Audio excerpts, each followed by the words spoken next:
शहीद के परिवारों से मिलने के लिए? शहीद के परिजनों से, परिवार से संवेदनाएं प्रकट करने हम जा रहे हैं, उनसे मुलाकात करने जा रहे हैं। एयरपोर्ट पे भी हम लोगों ने श्रद्धांजलि दी थी और जो कुर्बानी दी है उनके सम्मान में, मान में परिवार को जो संभव मदद मिलेगा, एक मजबूती के जो है उनके परिजनों से हम मुलाकात करेंगे। हालांकि एयरपोर्ट पे श्रद्धांजलि जब दे रहा था तो कुछ लोगों से मुलाकात हुई थी, लेकिन घर जाके हम जो है मिल नहीं पाए, तो इसलिए आज दोनों जगह बीटा में और जगदीशपुर में लगा हुआ जो हमारे जवान शहीद हुए थे उनके परिजनों से आज हमारी मुलाकात। पटना में जल जमा मन की बात बिहार के शहीद कुंदन कुमार का जिक्र किया और कहा कि जिस तरीके से उनके पिता ने कहा कि वो बाकी दो पोतों को भी सेना में भेजेंगे, यही हर शहीद के परिजनों का हौसला है। लेकिन पूरे 33 मिनट के अपने संबोधन में मोदी जी ने एक बार भी चीन का जिक्र नहीं किया। चाइना का अब देखिए, ये तो उनकी मन की बात है, अब हम कैसे बता सकते हैं कि वो अपनी मन की बात में क्या कहें। हाँ, इतना है कि जिस तरीके से उनके पिताजी का बयान आया था, हर एक हिंदुस्तानी का जो है सीना चौड़ा हो गया था, फूल गया था। जो मजबूती उनके पिताजी ने दिखाया है शहीदों के, उसके लिए मान है, सम्मान है। हमारी उनसे बात भी हुई थी और इससे काफ़ी जो है हौसला भी मिलता है। और हम लोगों का दायित्व बनता है, आम नागरिकों का भी दायित्व बनता है कि ऐसे महान सपूत को जिनने जन्म दिया, उनके मान सम्मान में कोई कमी ना छोड़ा। चीन पे क्या कहना है, नहीं कहना है, हम लोगों ने अपनी बात जो है हर एक प्लेटफॉर्म पे कहा है। चीनी जो घुसपैठियाँ, जो कायरपूर्ण जो हरकत जो की है, उसको लेकर के हम लोग सब, हमारी पार्टी जो है भारतीय सेना के साथ है और जो भी कार्रवाई करना हो हम लोग जो है भारत सरकार के साथ रहेंगे। लेकिन बात जो है बार बार जो निकल के आ रही है, जो फिंगर पॉइंट तक जो है चीनी सैनिक जो है पहुंच गया है, फिंगर पॉइंट से फिंगर 8 तक का जो ज़मीन है वो विवादित ज़मीन है और फिंगर 4 से फिंगर 8 के पॉइंट तक जो है भारतीय सेना हमेशा जो है पेट्रोलिंग किया करती थी। अब ये बात जो है हम तो नहीं कह रहे हैं, हम तो किसी पे सवाल नहीं उठा रहे हैं, और लेकिन जितने भी रिटायर्ड आर्मी ऑफिसर्स हैं उनको बयानों को हम लोग देख रहे हैं। हमको लगता है कि सरकार को जो सवाल रिटायर्ड आर्मी के जो लोग पूछ रहे हैं, अधिकारी पूछ रहे हैं, मेरे ख्याल से उसको लेके थोड़ी स्पष्टीकरण और ट्रांसपेरेंसी होनी चाहिए। अच्छा, पटना में तहसील जल जमाव हुआ है। मंत्री नंदकिशोर यादव के घर के बाहर भी काफ़ी जल भरा है। मंत्री के आवास के बाहर भी काफ़ी मात्रा में जल भरा है। हल्की सी बारिश में ही पटना जो है डूब चुका है। अभी देखिए ना, बांध से पूरा उत्तर बिहार जो है खतरे पे है। जो बांध का जो कार्य जो रुका हुआ है, पूरा उत्तर बिहार जो है खतरे में है और जल जमाव के कारण जो है सिर्फ पटना ही नहीं बल्कि जितना जिला हेडक्वार्टर है सब लोग परेशान हैं इससे और डूबने की स्थिति पे आ जाता है।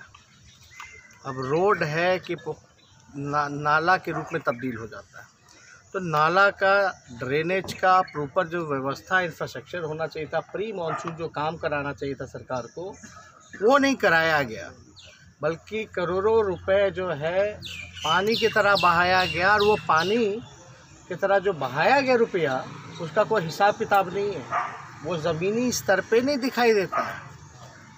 पटना का तो छोड़िए, जो ड्रेनेज का जो नक्शा है वही नहीं मिल रहा, पंप हाउस, सम्प हाउस कुछ काम नहीं कर रहा और लगातार जो है सबको पता है, सरकार के लोगों को पता है कि हर मानसून में यही हाल होता है। ठीक 15 साल से बिहार के मुख्यमंत्री नीतीश कुमार जी हैं, इस दिशा में उन्होंने क्या काम किया? केवल घोटाला हुआ। आज कल देखा होगा आपने, एक पहले के जो अधिकारी रहे KP रमैया जी, उस पर जो है कार्रवाई, जो सुप्रीम कोर्ट का जो भी आदेश आया। लेकिन हम पूछना चाहते हैं, KP रमैया वही हैं जो लैंड ट्रिब्यूनल में भी उनको मेंबर बनाया गया चुनाव हारने के बाद। ज़मीन घोटाला, सृजन घोटाला मिनिमम 3300 करोड़ रुपए का। ये लोग जो तथाकथित चारा घोटाले का जो लोग जिक्र करते हैं, इतना बड़ा बड़ा अपराध, इतने बड़े बड़े घोटाले हो गए, लेकिन सरकार जो है संरक्षण देती है।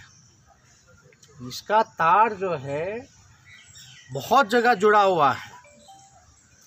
हम लोग तो चाहते हैं कि निष्पक्ष जांच हो और सभी लोग जो लोग इसमें इन्वॉल्व हैं, आखिर कोई उड़ीसा के रहने वाले लोगों का यहाँ बिहार में इतना कैसे इंटरेस्ट हो सकता है, आंध्रा के रहने वाले जो हैं उनका कैसे इंटरेस्ट इतना हो सकता है कि उनका नाम जो है सृजन घोटाले में, ज़मीन घोटाले में और बिहार के बड़े बड़े घोटाले में आता है। उसके बाद भी एक पार्टी जो है बुला करके उसको टिकट देती है और उसके बाद जो है चुनाव हारने के बाद मेंबर बनाया जाता है लैंड ट्रिब्यूनल का, और उसमें घोटाला होता है। तो हम लोग कहना चाहते हैं कि नीतीश कुमार जी और बिहार की सरकार, कोई 55 घोटाले हुए हैं पूरे बिहार में 15 सालों में, किसी बड़े अधिकारी पे कोई ठोस कार्रवाई नहीं की गई, किसी मंत्री पे कोई कार्रवाई नहीं की गई।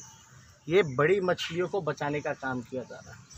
आप लोगों को याद होगा कि पूर्व में भी हाई कोर्ट के एक जज ने तल्ख टिप्पणी करते हुए ये बोला था कि भ्रष्टाचारियों को पूरी तरीके से संरक्षण मिल रहा है। अब इस पे हम तो कुछ नहीं कहेंगे, लेकिन बिहार की जनता हिसाब मांग रही है। जो घोटाले हुए बिहार में, 3300 करोड़ का घोटाला हुआ सृजन घोटाले में, कम से कम आकलन किया जा सकता है इसका 3300 मिनिमम। वो 3300 करोड़ का भरपाई आखिर कौन करेगा, कहाँ से उसकी भरपाई होगी? जो 55 बड़े घोटाले हुए 15 साल में, हजारों लाखों करोड़ रुपए, उसकी भरपाई कौन करेगा? और चारा घोटाला को ये लोग बढ़ा चढ़ा करके बोलते हैं तो मात्र 46 लाख का घोटाला था, लेकिन हमको उस पर कुछ कहना नहीं है।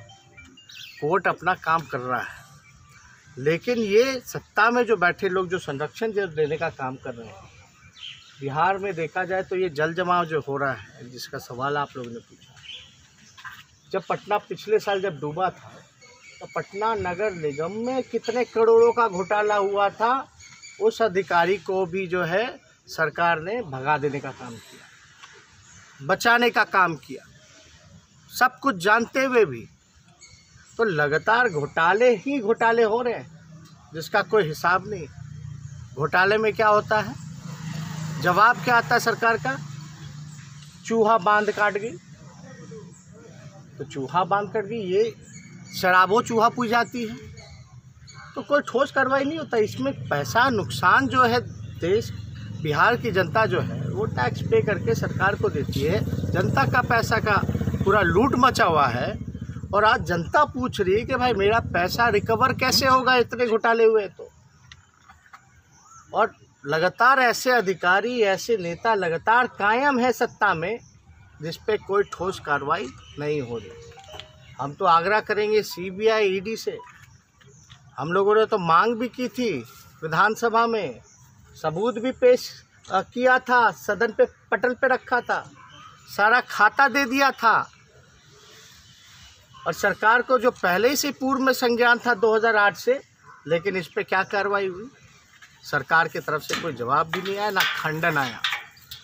सरकार ने हमारे पेपर को झूठा भी नहीं बोला, क्योंकि वो जानते हैं ये सच्चा डॉक्यूमेंट हम लोगों ने पेश किया था। तो जनता तो हिसाब मांग रही है कि हमारे पैसे का रिकवरी कैसे होगा, बताएं नीतीश कुमार।